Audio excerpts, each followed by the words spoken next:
Bonjour tout le monde, bienvenue sur Top High Tech. On se retrouve aujourd'hui pour une nouvelle vidéo Setup Gamer. Le setup que je vais vous présenter comporte non seulement l'écran et tous les périphériques, mais également une config PC. Et vous allez voir que pour la config, vous aurez plusieurs options selon votre budget. Je ne vous en dis pas plus et je vous propose de commencer par la première config PC, la plus abordable. Pour le processeur, j'ai choisi le Ryzen 5 5600G, un processeur qui, comme son nom l'indique, intègre un chipset graphique, ce qui nous permet de jouer sans carte graphique et donc de faire des économies. C'est un processeur similaire au Ryzen 5 5600X avec 6 cœurs et 12 threads, une fréquence de base de 3,9 GHz qui peut monter jusqu'à 4,4 GHz en mode boost. Mais qu'est-ce que ce processeur va nous permettre de faire? Déjà du gaming, il faut savoir que c'est un processeur spécialement conçu pour ça, mais il sera aussi très performant si vous faites du montage photo, vidéo ou même si vous l'utilisez pour streamer. Son point fort, c'est sa polyvalence pour un budget compétitif puisqu'on le retrouve actuellement à 266 € chez Amazon. Pour le refroidir, on pourra garder le ventirad fourni dans la boîte qui est suffisamment performant. Ensuite, ce 5600G, on va devoir le poser sur une carte mère et j'ai choisi la MSI B550 Gaming Plus, une très bonne carte mère au format ATX que j'ai d'ailleurs dans ma config et qui est compatible avec les processeurs de dernière génération. Elle embarque 4 slots de RAM en DDR4 pouvant accueillir de la RAM cadencée jusqu'à 4400 MHz, 2 ports 1.2 dont un avec dissipateur thermique, 2 ports PCI Express dont un bien sûr en 4.0 et finalement une connectique complète. En ce moment, on la retrouve en promo à seulement 112 € chez Rue du Commerce. Pour le prix, c'est une très bonne affaire. Passons maintenant au choix de la RAM. Comme cette config est orientée gaming, on va partir sur deux barrettes de 8 Go, soit 16 au total, cadencées à 3200 MHz.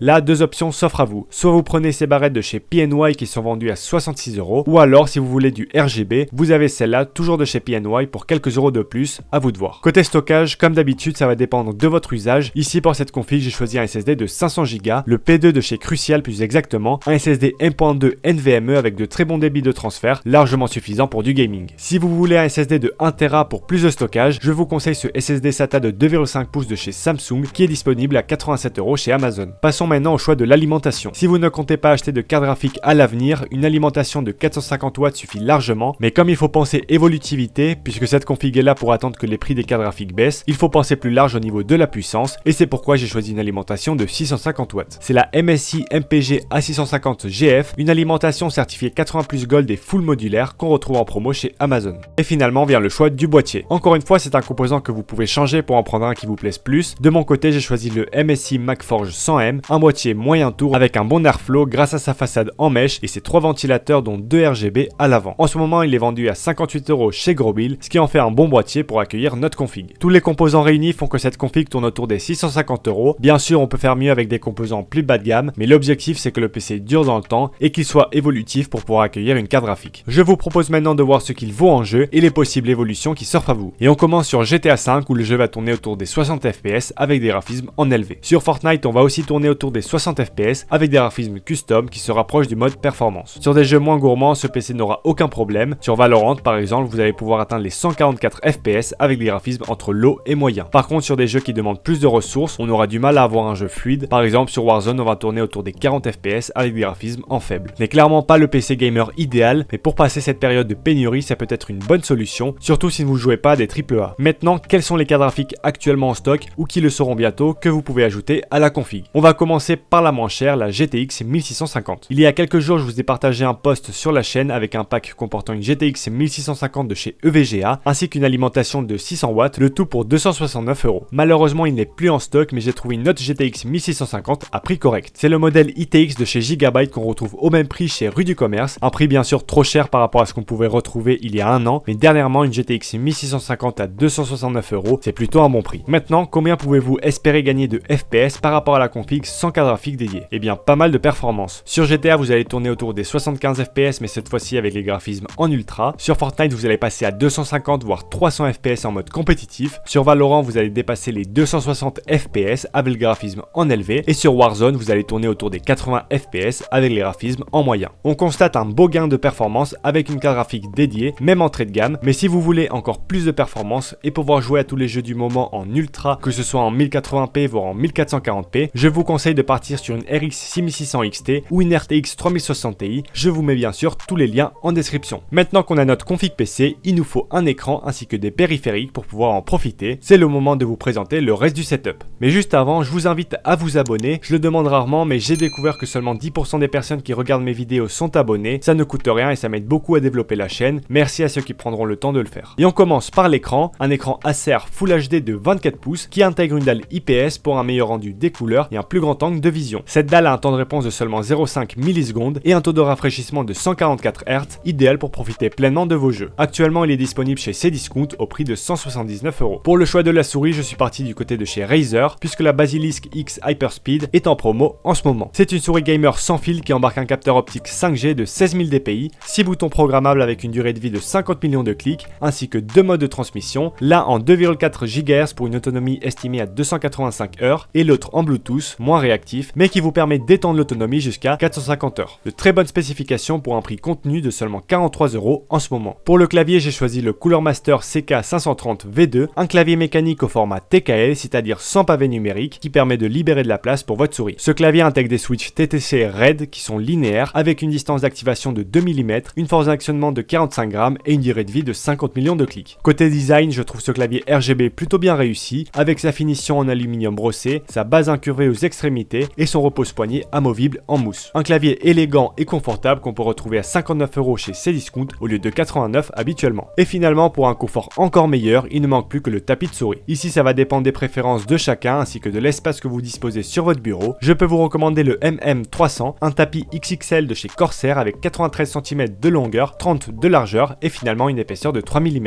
Et on arrive au terme de cette vidéo, j'espère que ce setup vous aura plu. Si c'est le cas, n'hésitez pas à lâcher un petit like et sur ce, je vous dis à la prochaine.